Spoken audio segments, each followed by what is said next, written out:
Turi kumwe na Simbizi Wa Semavumba umunyoni alias akora ivyunguka ayikora ibihomba muri 2023 reka aha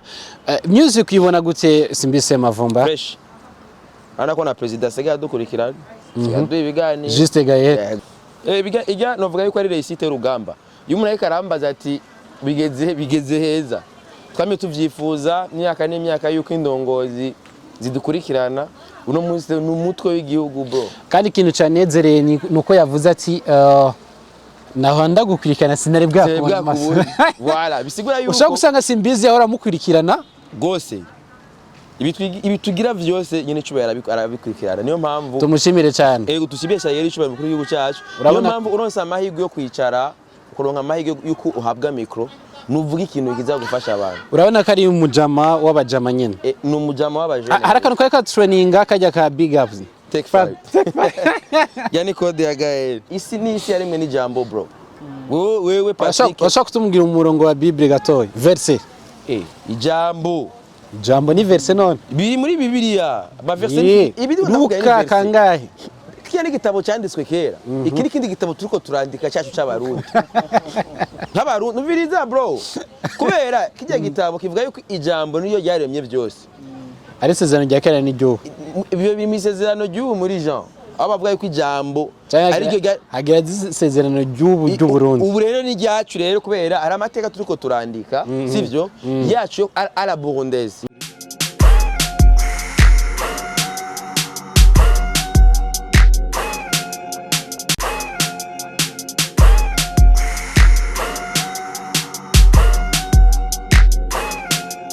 Yes, bakunze open mic. My name is Patrick. Turi kumwe na Simbizi Wa Semavumba umunyoni alias akora ivyunguka ayikora ibihomba muri 2023 reka nuko kwegera umuvumo gukora ibihomba biza gute muri rusange Simbizi Semavumba abanyamerika nibo bavuga ngo time is money urumva umwanya wose uri kurakora nukutegeza kwiyumvira yuko umwanya wose ukora kurondera Simbizi mukavugana ni note bro reka umwanya tubaho kwisura haruye n'Imana izotubaza mwungutse iki hari wakoze iki wungutse iki wamaze wera Imana ntiremo umuntu mane wiraze guhombera nga Imana yaremye isi iri vide bro music yibona gute Simbizi Semavumba fresh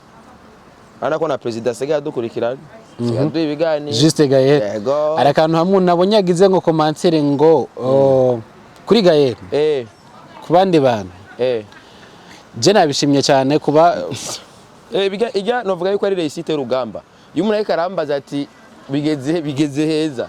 twame tuvyifuza myaka n'imyaka yuko indongozi zidukurikirana uno munsi n'umutwe w'igihugu bro kandi ikintu canezereye nuko yavuze ati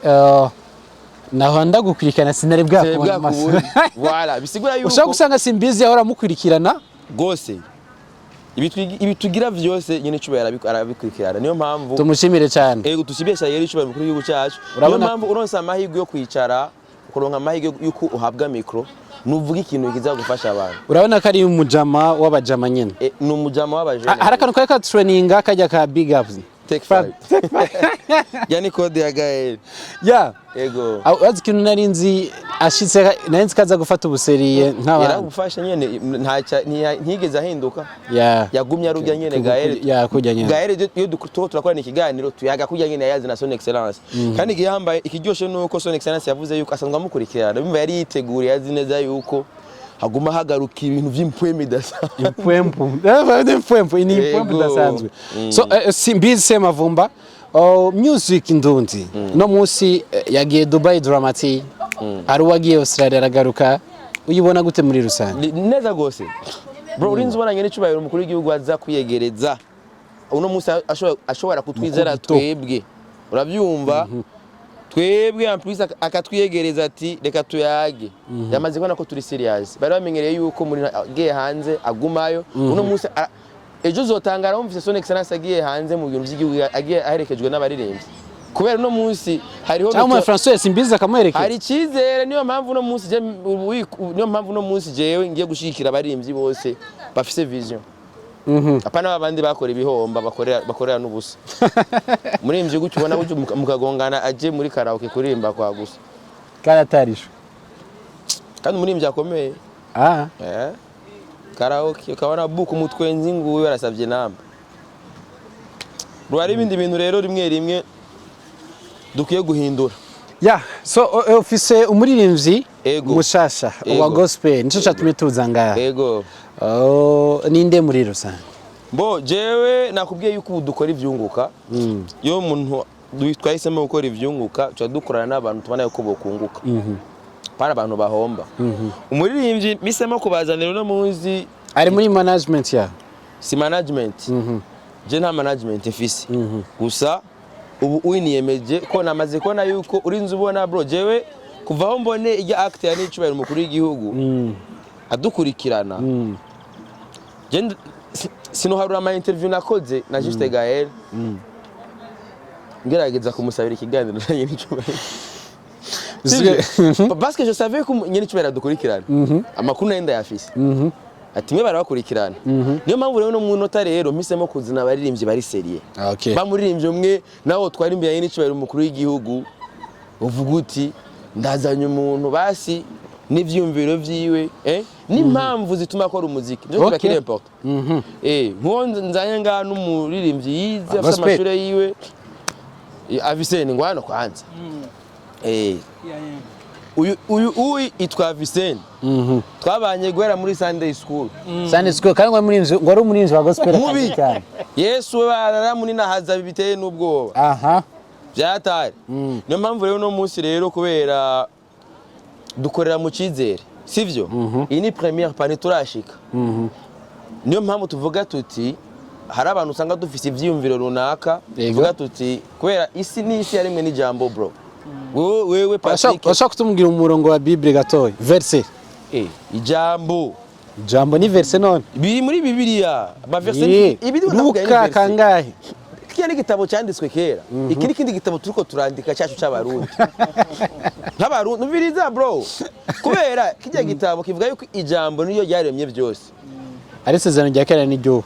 ibyo bimisezerano ry'ubu muri Jean aba bavuga yuko ijambo ari ryo hagira sezerano ry'u Burundi ubu rero ni ryacu rero kubera ari amateka turiko turandika sivyo yacu ala burundaise sivyo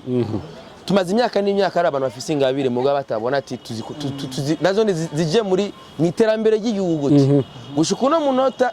muri budget y'abasani hariyo ubusa mushikiranganje buturaba nayo mpamvu rero tuzanye Babisene bujya wizibikiwe iza amategeko kaminuza y'u Burundi honorable Poirisime yize bimwe na n'icubahiro umukuru w'igihugu